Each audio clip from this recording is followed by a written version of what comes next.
नमस्कार, आप सभी का स्वागत करती हूँ चैनल पर। मैं त्यागिरा मैं अमरीश। उम्मीद करती हूँ आप और आपका परिवार स्वस्थ और सुरक्षित होगा। इसी कामना के साथ कहानी की शुरुआत करती हूँ। सबसे पहले आप सभी बहनों भाइयों को जन्मदिन की बहुत बहुत शुभकामनाएं।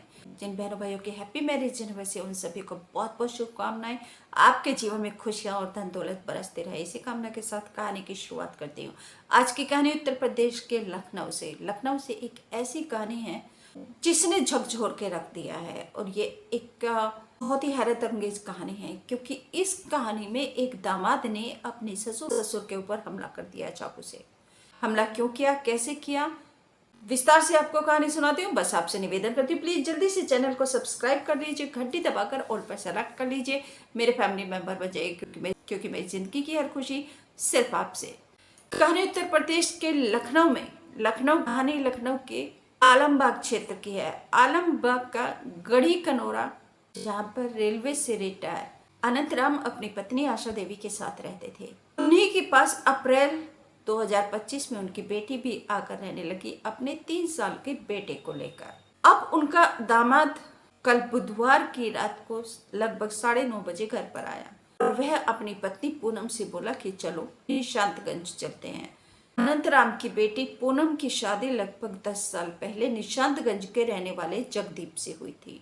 बेटी पूनम अब अप्रैल 2025 से अपने माता पिता के साथ आलमबाग के गढ़ी कनोरा में ही रह रही थी। अब बेटी का पति जगदीप अपनी पत्नी पूनम को घर ले जाने के लिए बोलने लगा, लेकिन पत्नी ने जाने से मना कर दिया और दोनों पति पत्नी में कहासुनी होने लगी। दोनों में विवाद हुआ तो जगदीप अपनी पत्नी पूनम को मारपीट करना उसको कर दिया। अब बेटी को बचाने के लिए अनंतराम और उनकी पत्नी आशा देवी आई, यानी कि बेटी के माता पिता बेटी को बचाने के लिए आए। लेकिन जगदीप ने अपनी पत्नी पूनम को धक्का देकर और अपने बैग से चाकू निकाले और अपने सास आशा देवी और ससुर अनंतराम के ऊपर, जिसकी उम्र लगभग 73 साल थी, और सास भी आशा देवी, वह एक टीचर की पोस्ट से रिटायर्ड थी, उनके ऊपर ताबड़तोड़ हमला कर दिया। वह घायल हो गए। शोर शराबा सुनकर मोहल्ले पड़ोस भी आ गए। उन्होंने जब देखा कि अनंतराम और उनकी पत्नी आशा देवी घायल पड़ी है, उधर पूनम भी पड़ी हुई है नीचे जख्मी, तो उन्होंने अनंतराम और आशा देवी को तुरंत ही हॉस्पिटल के लिए उनको लेकर गए और उधर पुलिस को फोन करके खबर दे दी।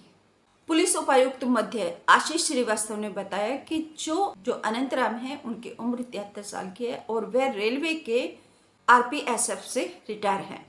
उधर पत्नी आशा देवी भी टीचर थी, सरकारी टीचर थी और वह अध्यापिका के पद से रिटायर हैं।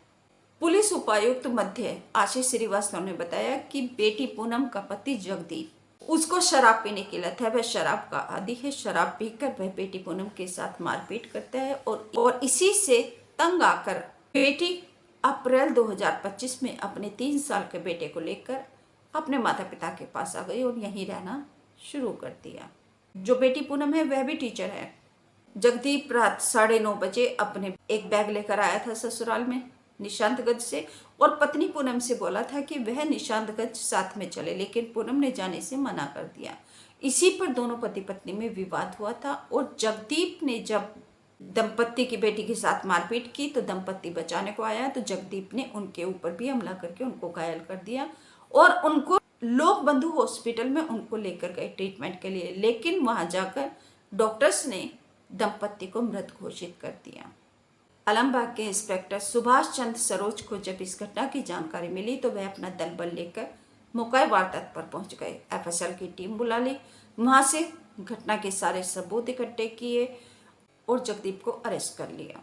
जगदीप के खिलाफ तहरीर उसकी पत्नी पूनम ने ही दी है कि उसके माता पिता की हत्या कर दी है पति ने। अब जगदीप को गिरफ्तार करके उसको कोर्ट में पेश करके उसके खिलाफ कार्रवाई की जाएगी। ये कैसे रिश्ते, ये कैसी भावनाएं, ये कैसा प्रेम, ये कैसा अपनापन कि अगर ससुराल में पत्नी को लेने गया है तो साथ में बैग में चाकू रख कर लेकर गया है। क्या कत्ल करने के लिए गया था? और वही उसने किया। अपनी गलतियों को नहीं सुधारना, अपनी जो खामियां हैं उनको नहीं सुधारना, उनको कायम रखना है और बस दूसरे से उनकी जिंदगी छीनना है, दूसरे का सुख चैन उजाड़ना है। तो यही हुआ इस घर में भी। तो ऐसा दामाद भगवान किसी को न दे, ऐसा दामाद कोई भी नहीं चाहेगा कि जो बेटी के साथ मारपीट करे, उसका अपमान करे और बेटी के माँ बाप के ससुराल में आकर अपने सास ससुर की हत्या कर दे, तो कोई नहीं चाहेगा। तो अपने रिश्तों को कायम रखिए, मजबूती से रखिए, अपने रिश्तों की कद्र कीजिए। आप रिश्तों की कद्र और इज्जत करेंगे तो आपकी भी इज्जत और आपका भी सम्मान होगा। अदरवाइज तो जैसे जगदीप को गिरफ्तार कर लिया, वैसे ही सलूक किया जाएगा आपके साथ भी। ये मैं उन सभी के लिए बोल रही हूँ जो अपनी मनमानी करते हैं और एक जंगली व्यवहार जो करते हैं जीवन में। तो इस जंगली व्यवहार को छोड़िए और एक इंसान का व्यवहार, इंसान का आचरण और इंसान का चरित्र लेकर आप समाज में रहना शुरू, घर परिवार भी संवरेगा, इज्जत और मान सम्मान भी मिलेगा। आप सभी से पुनः निवेदन करती हूँ, अगर अभी तक आपने चैनल को सब्सक्राइब नहीं किया तो जल्दी से चैनल को सब्सक्राइब कर लीजिए। आप कमेंट करके मुझे प्रेरणा जरूर दिया करें। वीडियो या आपको टॉपिक अच्छा नहीं लगता तो आप वह भी बताइए ज़रूर, मैं आप सभी के कमेंट का मैं जवाब आपको ज़रूर दूंगी। वीडियो को लाइक करके शेयर ज़रूर कर दीजिए ताकि सभी तक यह वीडियो पहुंच जाए, दूर दूर तक पहुंच जाए। हर बहन बेटी से कहना चाहती हूँ कि आप सावधानी से रहिए, सुरक्षित रहिए और अपने रिश्तों को मजबूती से प्रेम की डोर में बांध कर रखिए। ये मैं सभी बहन भाइयों से बोल रही हूँ। नमस्कार, थैंक यू।